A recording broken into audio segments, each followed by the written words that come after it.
Hi guys, welcome back to The Witches by Roald Dahl. I'm going to read the next two chapters. This is all Roald Dahl's own work. It's just me reading for entertainment or pleasure. So the next chapter is called The Recipe. So without further ado, let's hear what it's all about. The recipe. I had never forgotten that while all this was going on, I was still stuck behind the screen on my hands and knees, with one eye glued to the crack. I don't know how long I had been there, but it seemed like forever.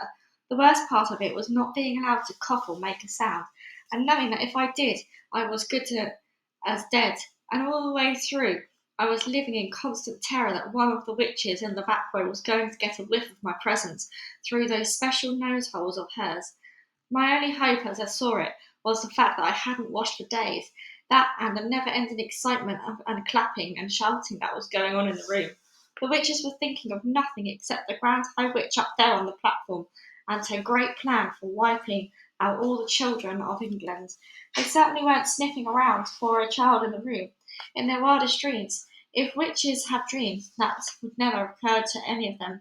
I kept still and prayed. The Grand High Witch's dreadful gloating song was over now, and the audience was clapping madly and shouting, "Brilliant, sensational, marvellous! You're a genius, oh brainy one! It is a thrilling invention.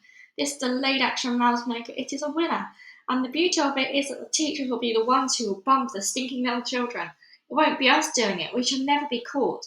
"Witches are never caught," snapped the Grand High Witch. "Attention now!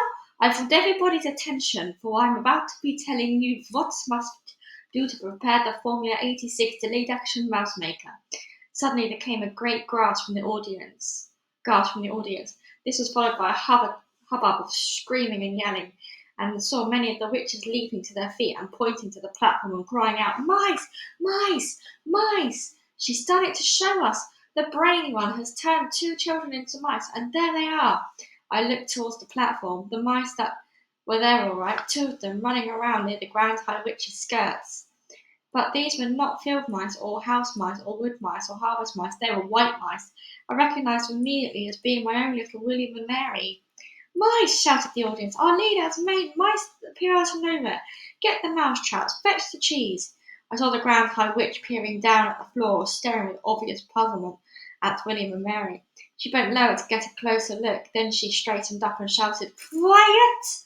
The audience became silent and sat down. "These mice have nothing to do with me," she shouted. "These mice are pet mice. These are quite obviously belonging to some repellent little child in the hotel.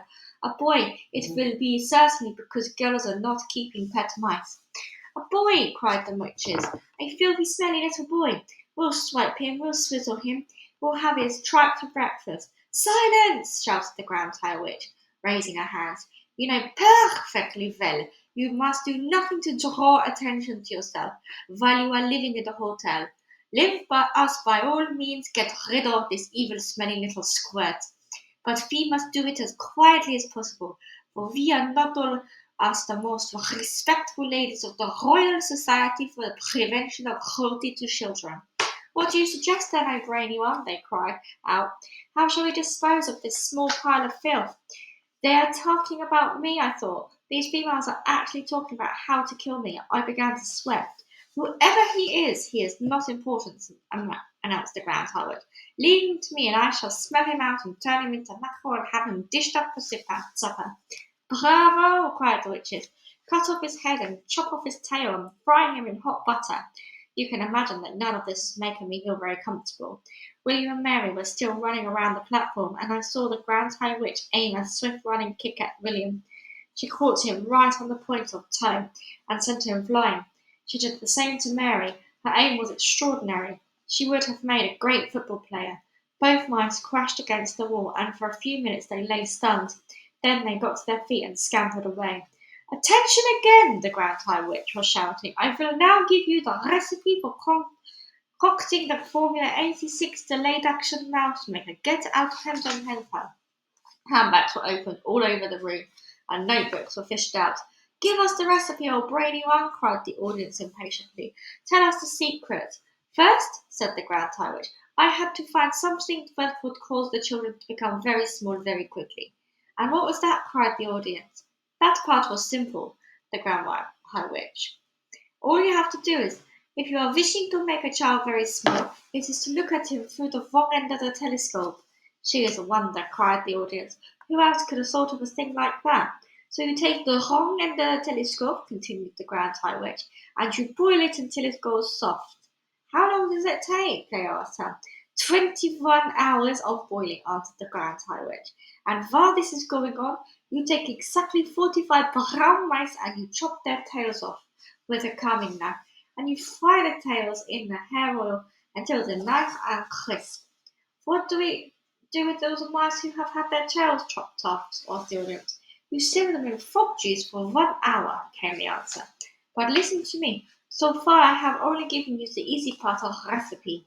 The really difficult problem is to put in something that will have a genuine delayed action result. Something that can be eaten by children on a certain day, but which will not start working on them until 9 o'clock the next morning when they arrive at school. What did you come up with, oh brainy one? They called out. Tell us the great secret. The secret, announced the Grand High Witch, is trifling as an alarm clock. An alarm clock, they cried in a stroke of genius. Of course it is, the Grand High Witch said. You can set a 24-hour alarm clock today, and exactly 9 o'clock tomorrow it will go off. But we will need 5 million alarm clocks, cried the audience. We will need one for each child. Idiots! Shouted the Grand High Witch. If you are wanting a steak, you do not cook the whole cow. It is the same with alarm clocks. One clock will make enough for 1,000 children. Here is what you do. You set your alarm clock to go off at 9 o'clock in the morning, tomorrow morning. Then roast it in the oven until it is crisp and tender. Are you writing this down? We are, your grandness, we are, they cried. Next, said the Grand High Witch, you take your boiled telescope and your fried mouse tails and your cooked mice and your roasted alarm clock, and together you put them in the mixer. Then you mix them at full speed. This will give you nice thick paste. While the mixer is still mixing, you must add yolk to one grundle egg. A grundle egg, cried the audience. We shall do that. Underneath all the clamour that was going on, I heard one witch in the back row saying to her neighbour, I'm getting a bit old to go birds nesting. Those ruddy animals, gruntles always nest very high up. So you mix in the egg, the Grand High Witch went on, and one the other you also mix the following items: the claw of the crackcronkshire, the beak of a blacker snitch, the snout of a cobber squirt, and the tongue of a cat springer.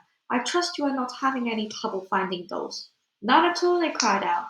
We will spear the blabber snitch and trap the crab cruncher and shoot the grubble squirt and catch the cat springer in this burrow. Excellent, said the Grand High Witch. When you have mixed everything together in the mixer, you will have most marvellous looking green liquid.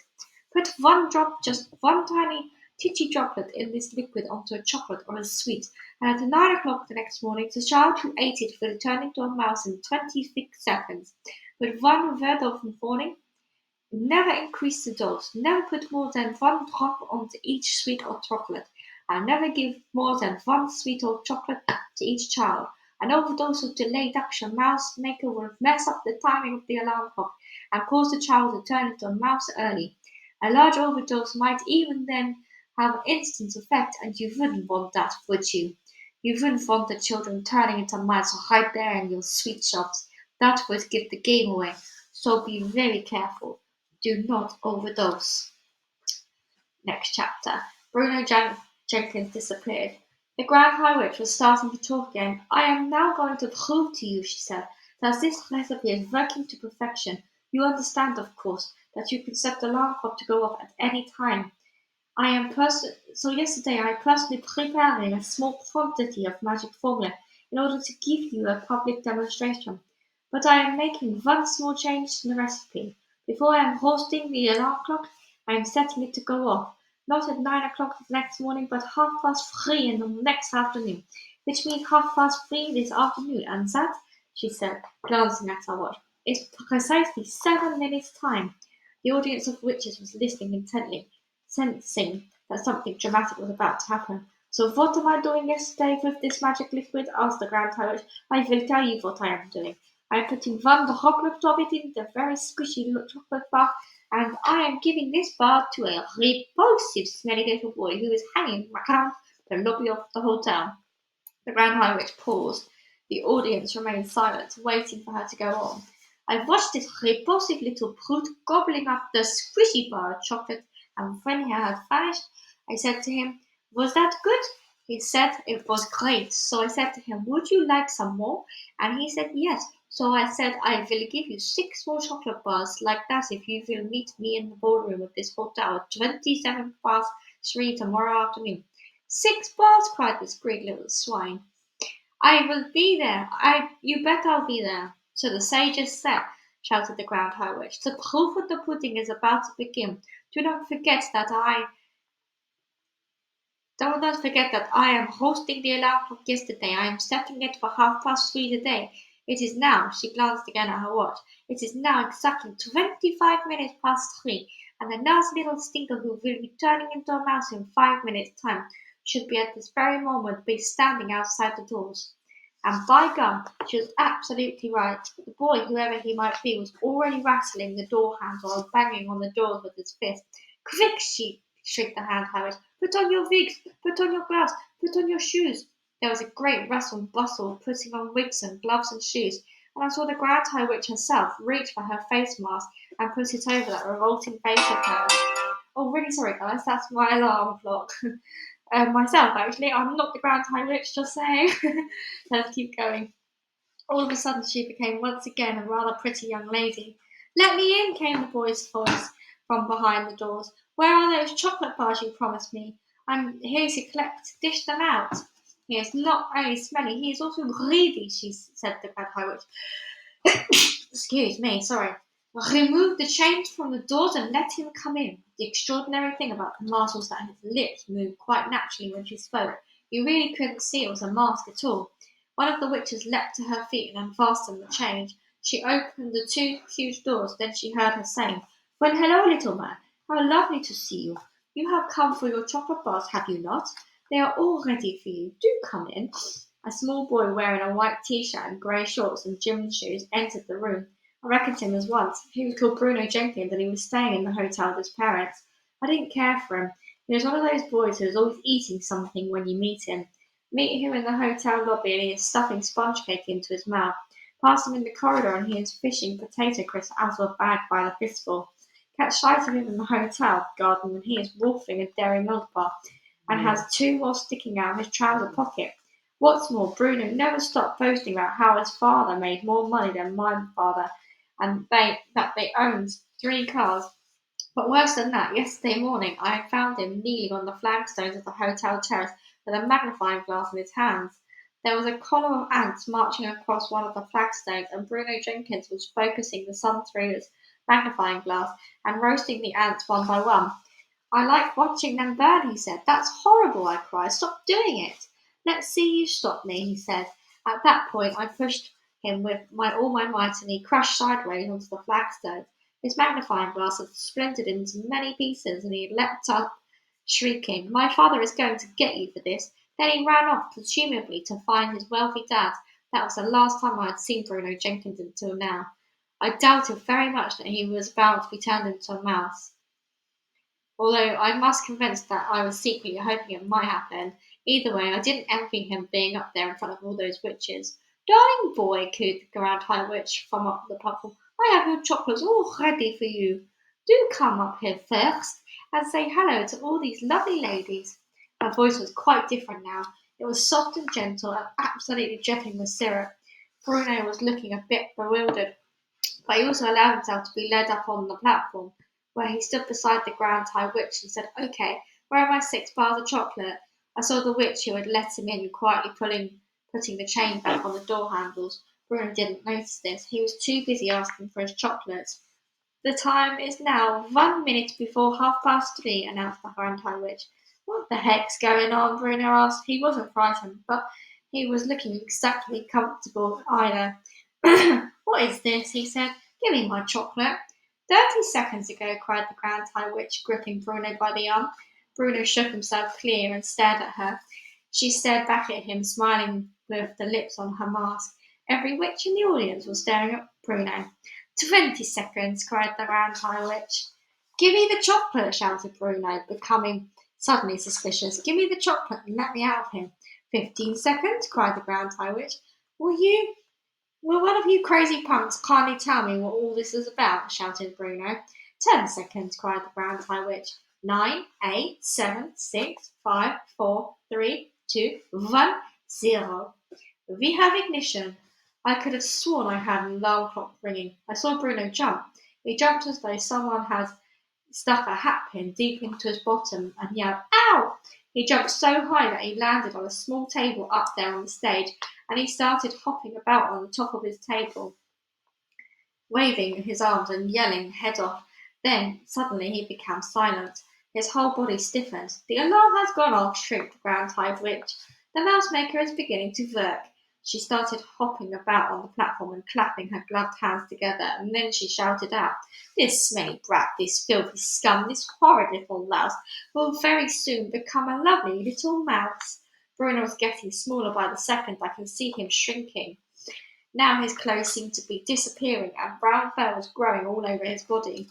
Suddenly he had a tail, and then he had whiskers, and now he had 4 feet. It was all happening so quickly. It was a matter of seconds only, and all at once he wasn't there any more. A small brown mouse was running around on the tabletop. "Bravo!" yelled the audience. "She's done it! It works! It's fantastic! It's colossal! It's the greatest yet! You're a miracle, old brainy one!" They were all standing up and clapping and cheering, and the ground-high witch produced a mousetrap from the folds of her dress and started to set it. "Oh no," I thought. "I don't want to see this. Bruno Jenkins may have been a bit of a stinker, but I'm dashed if I want to watch him having his head chopped off." "Where is he?" snapped the ground-high witch, searching the platform. "Where has that mouse got to?" She couldn't find him. Clever Bruno must have jumped down off the table and scampered off into the corner, or even down the small hole. Thank heavens for that. "It matters not," shouted the ground-high witch. "Silence! Sit down." And that is the end of those 2 chapters. And I'm on exactly page 100, which is very, very, very satisfying for me. Thank you again so much for listening, guys. Like I say, I really enjoy these videos. And I'm hoping I'm doing the voices justice this time. But I hope you have a lovely evening, and until the next time, goodbye, guys.